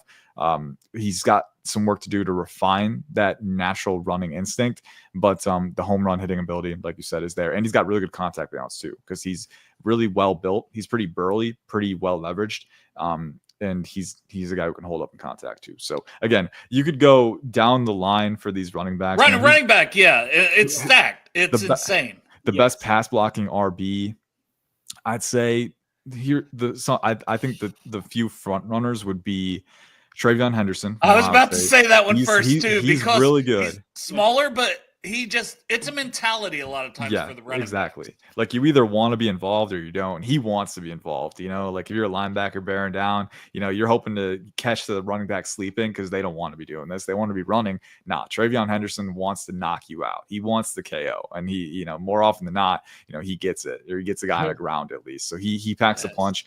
Love his ability. And then I think the 2 of the guys that we mentioned, Kyle Monangai, LaQuint Allen, and then Ollie Gordon II from Oklahoma State. I know he's kind of he's had a bad year. He's had a bad year. But I think overall. I think he can bounce back, and I think you look at the 3-down ability. I think there's a lot there. I don't know if he goes in day 2. He's probably, because I had a very high grade on him when the cycle started. Summer scouting going into this season, it's like, he's one of the top guys. Doak Walker Award winner. Yeah, and then he gets the DUI in the summer, has a down season, doesn't test well, didn't have a great standout Senior Bowl. And it's just like, man, I've got it. Like, I've got it like a 5th, 6th round grade on him now, and I don't like it, but there's just so much talent in this running back class. Yeah, somebody's got to fall. Exactly. Yeah. And when you look at the exterior factors, like the poor test, like the, below average testing, like the DUI as well, teams will do their character evaluations, but he could very well fall. It's something that happens. We always see that variance. So, and there's so many names to choose from in this RB class. Like it's throw a dart, man. Just throw a dart at exactly. Marcus Yarns. Like, there's just like Donovan Edwards is like my lowest rated. I got 28 on my in the draft guide. And Donovan Edwards is 28. And that's kind of crazy to think about 2 years ago. I know, right? Like, just there's so many names. There's so much volume. Kalel Mullings, linebacker guy, another big dude. Phil Maffa. Yeah. I don't know. He put Shipley on the bench at Clemson. And there's more too, like RJ Harvey from UCF. Oh God, I love RJ Harvey. Corey Kiner, DJ Giddens, Jarquez Hunter. Like, hey, we could just go down the board. We could spend an afternoon bringing up our favorite RBs in this class. It's crazy. But and I love it because I love the draft, and I don't think there's anybody better. And Chop may be asleep, but I think he's just on his phone. No, I'm just answering my wife. That's one text I have to return. Otherwise, I won't be here next week. Incredible show. And if you, in a couple weeks, we could do a mock draft thing if you would be up for it. I'll message you and see. It could be Monday or Friday is when we usually do shows at 3:30. Let me know what works for you. I'd love to do that. Pull up a Pro Football Network mock draft simulator and just have some fun. We'll roll through it as fast as possible. We won't do trades because trades put you down a whole nother. I know, right? No kidding. That's a whole other discussion. Yeah, it's too much. But man, thank you. This was an incredible show. And plug everything once again, and we'll get you out. Go eat something after this. I had a big breakfast. It's okay, but I will go eat something. So you can follow me at IC_draft on X, formerly Twitter. Any NFL draft questions that you have, just hit me up. I'll try and be responsive. I try and decompress a little bit, take some time away from social media on the weekends just to get a balance there. But I try to be responsive when I can. So thank you all for listening, and also like any ranking suggestions for the MDS, because I help cater those. If you have a player that you think is too high or too low, send that suggestion my way. Well, just DM me your email address. I'll send you my draft guide. Okay, there we go. It's very elite, it's Project Game Day. So I'm happy to take a look. It's always because everyone's got their own, it's the biggest thing about the draft season is it's subjective. We have 100%. A lot of talented people in this field watching film on their own, making their own observations, and no two people are going to see exactly the same thing. So it's kind of a unique balance because you don't want to take other people, like you want to have your own viewpoint.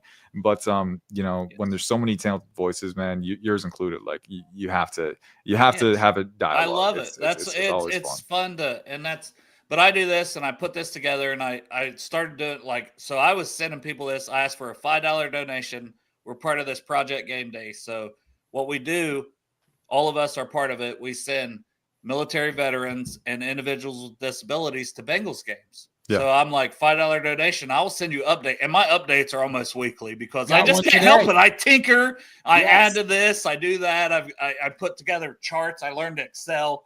So it's 370 some pages. It's insane. You will maybe never read it, but you can just look at the rankings. So send me your email in a DM and I'll shoot you that because I will for sure. I'm happy to take a look. But I appreciate your time, sir. Pro Football Network. IC_draft. If you guys aren't following them, come on. What are we even doing? Right. Thank you, sir. And I appreciate you guys. We'll have you back in a couple weeks and we'll do a mock draft. It'll be fun. Yeah, it will be a lot of fun. I appreciate you guys again. It's been great getting back in the swing of things and just talking draft, but also talking with you guys again and talking with, there's so many other team centric, sites and podcasts that, were hitting me up just like, hey, want to come on again. And this is probably my favorite part of the whole thing. So I appreciate you guys. Appreciate all of you in the comments, and hopefully we'll have that mock draft and we can kind of play the GM role. We can put on the GM hat and spin the wheel, see what happens. That's a scary place when you as Bengals fans, but yes, we will do it. Thank you, Ian. Have a good evening. Thank you. You too. Thank you. So, staring at the sun, man. It's awesome. 101, man. 101. I mean, Greg, I could tell you were into it. Chop, he was getting fucking his ass. It was only at the end, man. You were on your phone the whole fucking time. No, that's usually true. Greg. That's usually Greg during free agency. I swear to God, I think it's like the position of my camera or something. Well, no. Like when he was talking receiving backs, like, oh, here we go. And I was waiting. And I'm like, yes.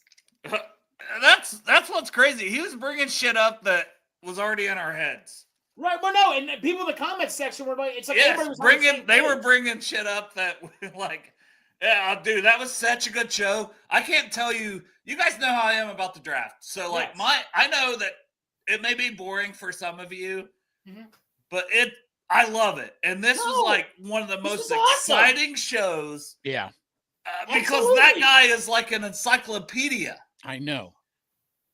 And he's only been back doing it for 4 months because he was doing other stuff at Pro Football Network, marketing and everything else. Oh, my Lord. I mean, to be honest, I hear Ian talking all this stuff, and you're right, Dale, man. Like, that guy is the encyclopedia. But, I mean, we got one here, too. I mean, I'm just always in awe of, like, you and Ian, like, how you guys retain all that knowledge. It's just like, I can't remember the motherfuckers' names.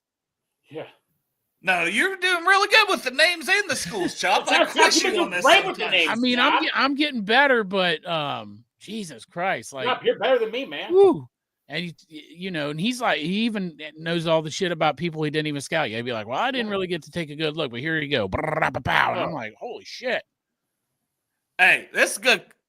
Dustin asked us, what is most likely that happens for the draft? We sign a guard or extend Trey. I'll say extend Trey and toss it to you, Greg, and then down to you, Chop. Yeah, I say extend Trey because I think that's what's holding them up from signing a guard is trying to extend Trey.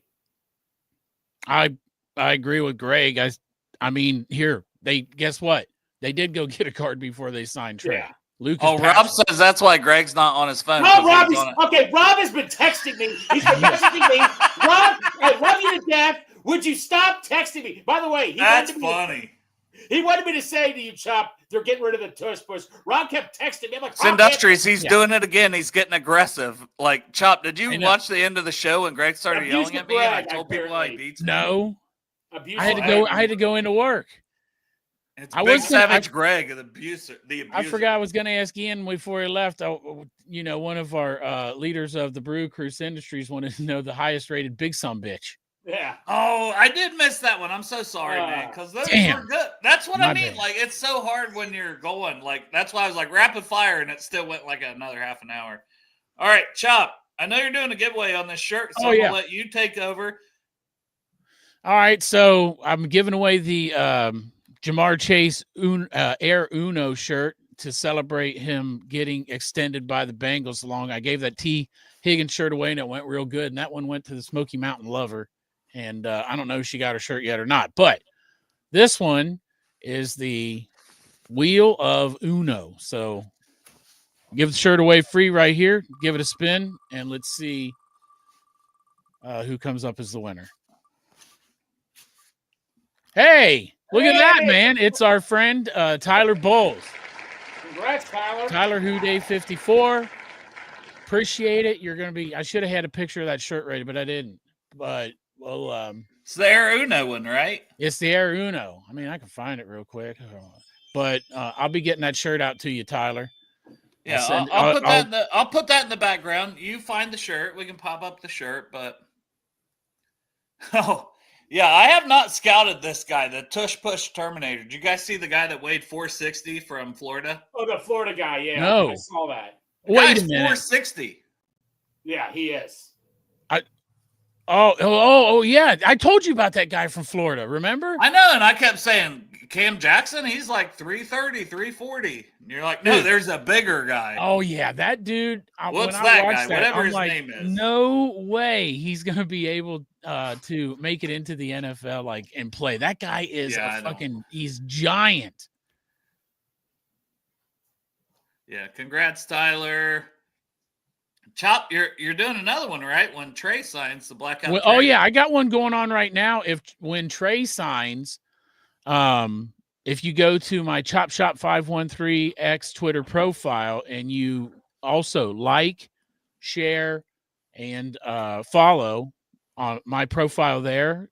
And a hand job. No, you don't have to do the hand job. You get first of all, you do get monthly hand jobs, but I have the Blackout Trey T-shirt on there, and I'm going to be giving that one away as soon as he signs. I'm going to stop when he signs, the contest stop, and then I'll put the names up. Whew, he did bench 38 times. I mean, he should. Shit, that's half his body weight. Right. Oh, no, I lost it. Hold on. Oh, here it is. I get these pop-ups, man. The damn Ford 5A. What? Rob's comment. There you go. I made it a little bit bigger. Stop it. Man, Rob, get the heck out of here. You may be my boss at work, but I'm the boss of you now. Now get out of here. Oh, damn. You don't want to make abusive Greg mad. I know. Oh, yeah. Oh, Rob knows abusive Greg, all right. Rob, tell them I'm not abusive. Tell me. We've known each other for 18 years. Greg has this man by the throat, and he says, tell him I'm not abusive. Tell him, Rob. God damn it. Greg. You know I'm not right in the head, and I'm seeing you at work on Monday. Come on, Rob. Chop's wearing that shirt, the Make Bengals Great Again T-shirt. Yeah. Chop, look. I love it's one of my favorites. But that Air Uno one is available at my shop. We'll put it up again because I I put that off the stage. Put your shirt up again. Make the Bengals great again shirt. Yeah. That's awesome. Okay. Oh, you're gonna do it on here. All right. What are you talking about? I popped that off so you could put your shirt up on a bigger screen. Oh. Yeah, here, look. That is an elite shirt. Make That's the a Bengals good job. fight, Mike Brown says. But Mike Brown, does he say fight? I don't know what Mike Brown I don't know. But I just want to say that is not political. I have no political stance on that shirt. It's just a popular slogan. It's whatever, and I tied it to the Bengals. And Oh man, I don't go on TikTok very often, but when I have lately, I keep getting these ads for buying a hat that's like the couple of beers hat. Yeah. I'm like, Yes. oh God, I really want that hat. Maybe Chop, maybe you should do it. A couple of Yeah. beers. Beers That's hat. funny. That is funny. Here, I'll put this ticker on while we're finishing up the show, and then it's got my shop website on it. There's well, it'll be coming up after the Bengals and Brews shit. Yeah, but anyway, you Right. can go there. All my shirts are $20. I don't. Some people are like, I'm a fat ass, and because I'm a fat ass, I usually charge extra for shirts. But guess what, man? Also, Pork Chop's a fat ass, and so I have fat ass sympathy. So you can bring your fat ass Yeah. to my shop. Yeah, Get all the way up to 5X for your big fat ass. Only $20 a shirt. $20. I mean, Skinny ain't ass been is shut also. down yet because you know. I have fuck extra it. small also for you little tiny fuckers. I got tiny fuckers all the way up to big fat ass. That's Yeah. the sizes. We're not size Prejudice. prejudice. Yeah, You can be fat as fuck. You can be skinny as shit, man. I don't give. We're I also got a not shirt for you. abusive either. That's my slogan. Greg leans in and says, "We're also not abusive." Yeah, two of us aren't. Yeah. Right, that's true. We don't have a sex room. Yep. Yeah. Greg, this was a great show. All right. Just don't even say it. Let's just get this down. It's not even what I was going to say, but yes, do Yeah, the okay. first.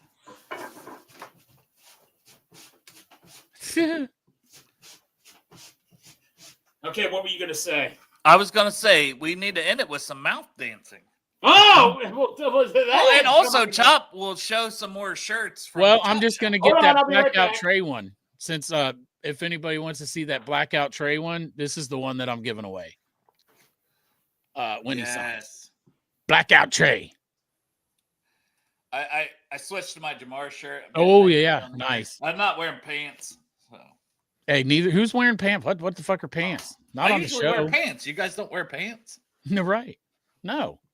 Well, you're in the garage. You got to walk from your house to the garage, so maybe that's the difference. Well, Olivia's also here. It's Aurora's birthday. Happy birthday to my daughter. Happy And then my birthday. other daughter, her birthday is Sunday. So it's Woo. like they're 4 years apart, but it's just like birthday central over happy here. birthday. Miley's going to a concert tomorrow. Marissa's taking her, so I'll probably be drunk and want to do a show again. Where's she tomorrow. going? Like Metallica? No, Tyler the Creator. Whoa. The fuck is that? It's like I mean, I want to piss her off. I know me and her got a rocky relationship right now, so I love Tyler the Creator. Tell her I love Tyler the Creator. It's my I'll be favorite. like Chop is a big fan. of Yeah, Tyler as soon the as you Creator. said it, I was like, holy shit, man. I wanted tickets to Tyler the Creator. Well, you just gotta like Taylor Swift, Chop. Yeah. That's all you gotta do, buddy. I mean, does Miley like Taylor Swift? Yeah. Well, Oh, yeah. Taylor Swift's cool, Greg. well, they do, but now they kind of don't like Taylor Swift as much as they used to. I don't good. know Fuck her. why. It might be the Chiefs because of the Chiefs. I don't know. Oh. Greg's like, I still love her. She's Well, like, well, you know. see, Dustin Greg, says what you Tyler the think? Creator is Greg's awesome. like, I'm not renaming that sock, God damn it. I like her. The Swifty sock. Yes, thank you all for saying happy birthday. I will tell her. Olivia was on here earlier, her girlfriend. She was also at the house. I come home and they're laying in her bed when I got home, and I said, "Are you guys doing sex stuff?" Because Thanks, I'm Paul, not- for getting your yes. fat ass shirt. Hell yeah, Appreciate it. Paul. Large is not fat ass though. Maybe Yeah. we just need to make a shirt. It's like the Fat Boys. You're the right. Rap back in the day, but it's just like me and you on it, Chop. The fat boys are back. I don't know the rest of that song. I don't either, but hey. Yeah. Yeah. Greg's getting ready to do some mouth It's Rob. dancing. Oh, He's look, on the he's phone, like, Rob. He's like, hold on. No, he's gonna do some mouth dancing. Oh, that's right. He's finding a. Okay, here we go. This is a good one right here. You guys got to guess it. Whoever guesses it first gets like a cookie at the Project Game Day event. Yeah. Okay, And by cookie, here I we go. mean I'm an extra ready. special hug from a child. AC/DC. In college, working part-time, waiting tables, left a small Is it that town, never creator looked guy? back. I wonder if it's that I creator was a guy. flight risk. Yeah, with it's Rage a Against the fear Machine. falling, wondering why we bother with love. Is it forever last? I could say, can you believe it? Is that Rage Against the Machine, Greg? Is it? No, it's her lying on the couch. No. Damn it. I thought you had Moment it. I could see it. Yes. ICP? Yes. I could see it now. Do you remember we were sitting there by the water? You put your arm around me for the first time. You made a rebel of Testament? carelessness, careful daughter. Yeah. You are the best Slayer? thing that's ever been my. Are you Slayer. serious? I got to tell you, what we've System determined of the here is Down? Greg listened to shit It's that Taylor nobody. Swift. Oh, Well, no yeah. wonder nobody knew that shit. I got to Yeah. tell you, our Also, demographic. That of did not not sound football, like beer Taylor drinking, Swift. Yes, It's so crazy neither do that our you. football beer drinking demographic didn't hook right on Taylor Swift when it was coming out of the Greg voice. Well, I'm sorry. Okay, fine. Do some fine, Rob fine. Zombie. We'll guess that. yeah, I bet you would. Here we I go. give Dustin half a point for saying Miley Cyrus. Miley All right, Cyrus. he's close. I do like that one song that Miley Cyrus has out that's like, I can buy myself flowers. Yeah. It's kind of a banger. I'm just saying. No, Need new DJ. no, that one's too easy. Oh shit. Man, this guy. here we he's are. This one You just might gotta work. hit shuffle and go with it, Greg. Yeah. You just hit shuffle, man, and go with it. Whatever Shoot from- pops I up lo- on your my shuffle. arms, No, man. here we go. I got one. I need the sun so bad. Dale. So No. Hold on. Here we go. This is you and me in the 90s, late 90s, bro. Here we go. I may have done this, but I don't give a shit. I don't know that song. It's from the late 90s. Strands done this, in but I don't your know that eyes. shit. The color them wonderful. Stop me and steal my breath. I know it. And emeralds You from be mountains. my It's blah, blah, lost blah, towards blah. the sky. Never reveal. Is that like unless Edwin I- something? Is it Edwin McCain or something? Yes. Oh! And we belong together and dress it up with the trappings of love. I'll be captivated. I'll hang from your lips, Dale, instead of the gallows and heartache that's hid from above. It's Edwin Encarnacion. Yes. And I'll be crying shoulder. I'll be. Is it Third Eye Blind? Okay, that's enough. Yeah, Such you're a right. kind of life, baby. Yeah. I want something more. To jack me off tonight. Yeah, that's a given. I don't want it to be my hand No. this time. Well, if you sit on it and get it real numb first, oh, dude, try that. Sit on your Okay. hand until it goes Okay. numb and then go Okay. at it. Okay. Yeah. Okay, Dale, I got one more. Now, here we go. Got lyrics. She sat right there on the sofa. I said, where have you been? I've been waiting for you. Because last night I had something so good. These days get so long, and I've got nothing to do. Come on, man! I've been hanging around this town in the corner. I've been bumming around this old town for so long. I've been hanging around. Are you serious, Dale? I mean, You don't know who this is? it AC/DC? No, Dale, come on. Lamb of God? I don't know Counting who- crows hanging around. Oh, I never really fucked with Counting Crows like that. Are you yeah. serious? I'm sorry. That song has been played on the radio 50 million times, Dale. I probably changed the station. No kidding. Yeah, right. Sorry. Yeah, it's not on my Amazon playlist. The Counting Crows. Sindustries, he's doing it again. You're seeing the abusiveness that goes on behind the scenes when the show ends. No, I'm not. God damn it, Dill! How did you not know who the fuck Counting Crows were? Right. Okay. What about me? I could do one. I'd be like, you heard on radio? You heard on TV show? Yeah. A to the K. You really got me A to the pissed. K. I'm A so to the scared motherfucking right C. now, guys. A to the motherfucking K, homeboy. I A don't to know the why he has to motherfucking yell at me all the time and be K. so aggressive. A to the motherfucking K, homeboy. I thought we were friends. We are friends. He is aggressive with you. You're right. Okay, here We're we go, friends. Dale. We're best Dale. Yeah, we're I will never friends. speak to I you gotta see him again. later tonight. Yeah, Dale. This was played on the radio so many times. There's no way you've never heard this on the radio. I'm really counting. The hamster dance. Yep, it is the hamster dance. I love the humming part. Hey, Dale. Maybe it's intuition, but some things you can't just don't question. Hey, Dale, like in your eyes, I see my future in an instant. And there it goes. I think I found my best friend. I know that it might sound more than a little crazy, but I believe I know. Oh, stop it, Rob. Dread Zeppelin was such a good comment. I think I dreamed. Dale, are you serious? I don't know that. It's Savage Garden. Oh, Who the Matt fuck Walker is that? had it. Okay. Oh, Matt- well, Matt, radio- yeah, here we go, Matt. What radio Thank you, station? Matt. What radio station did you listen to? Q102 and Kiss 107. Oh, there you go. Never mind. Chop, those are the I popular worked in stations. radio. It made sense that Q102, Greg watched Q102 Soccer Mom and Kiss demographic. 107. Are you kidding me, Chop? Do you know the demographic for Q102? Because I worked there. Soccer Mom, Greg. You grew up as a soccer Greg's mom. a soccer mom? shut Greg up. grew up as a soccer mom. Every Damn it, song he Greg. sings is soccer mom shit. So Britney Spears and Backstreet Boys. Nah, were man. soccer moms. Q102 is for women taking their fucking kids to soccer and picking up Damn, groceries, Greg. Greg. That's your music choices. Soccer mom.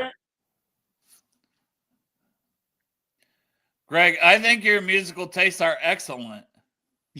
Yeah, it's industries, whatever, dude. That's weak, bro. Greg, I think you have the best musical taste of anyone I've ever met in my entire life. Yeah. I think you Right. sing all those songs perfectly. Hey, take care, Tina. Everyone have a good weekend. Yeah. I'm gonna end this one. Oh, no, You Dale, guys- come on. You're not ending until you get this one. There's one more. I'm not ending this one, guys, Oh, because he's I not. chose this. Or you'll die. Okay, wait. No. God forbid you had to walk a mile in his shoes. Then you might know what it's like. It's Yeah, here we go. He Mighty did Ford it. sings the blues. yeah, Everlast. it's the guy. The guy. Well, he you know was in what? was he in House of Pain? I have no Yes, he idea, was in but House of Everlast, Pain. what it's He was like. in House yes. of Pain. But also, I want to point out that was a song that was played on WEBN. The demographic is No, men Chop, that was ages Q102 every 15 to single 30. day. Chop, that was Q102 every single day. Chop, I That got to was tell probably- you, Greg, it was not only Q102. Whitey Ford Sings the Blues started on EBN. When I was there, that song came out, and it wasn't on Q102 before What about that. the Eminem diss about Whitey Ford singing the blues? believe That was a good one. Yeah. it or not, I hated Eminem because he made fun of Britney Spears, but now Now I you're love singing. What if Eminem puts a track out where he makes fun of Taylor Swift? Ooh. Actually, you know what? I mean, it was funny because one of the Lions did play the Chiefs in the Super Bowl. It would be Eminem versus Taylor Swift. That could have easily have happened. Who would you have rooted for? Oh man, I couldn't root for the Chiefs, man. I'd root for the. You'd root for the goddamn Portsmouth Yeah. Spartans. He'd root for Eminem. He'd root for Eminem. Yeah, I'd root for Eminem. All right. Never did any Rob Zombie. Dig through the ditch. Right. I can't Slam sing. in the back I'm of not my the Dracula. Chop, I'm not. Oh my gosh, man. Why don't we let's take a step further. Let's do Slipknot while we're at it. My favorite line from Rob Zombie is, I want more light. He's talking to God. He said, I want more life, fucker. I ain't done yet. Yeah. Hell yeah. Don't That's make me my play the favorite Rob hamster Zombie dance. line. Don't make me play the Anyway. hamster dance because I'll do it. You're gonna do the hamster dance? No, I'm not doing the hamster dance. Hey, I got to tell you, I was told Jordan Battle loves the dance. So, No, we're and his not name's doing Battle, no. so maybe there's a dance battle at PGD. There event. certainly will not be. I like If where Jordan this is Battle going, comes Chubb. to you and he says dance off, you're saying no? Yeah. What if he shoves wait. you and he's like, "Pussy, you won't have a Well, dance wait a minute. off No. with me." I'm not going to get served, though. I will never get served. Ever. Oh, well, I'm gonna have I to am have not gonna get Jordan served. Battle. You might be Challenges getting served. out there, Jordan Battle. Just saying. He thinks he's a better dancer than you. No one will ever serve me.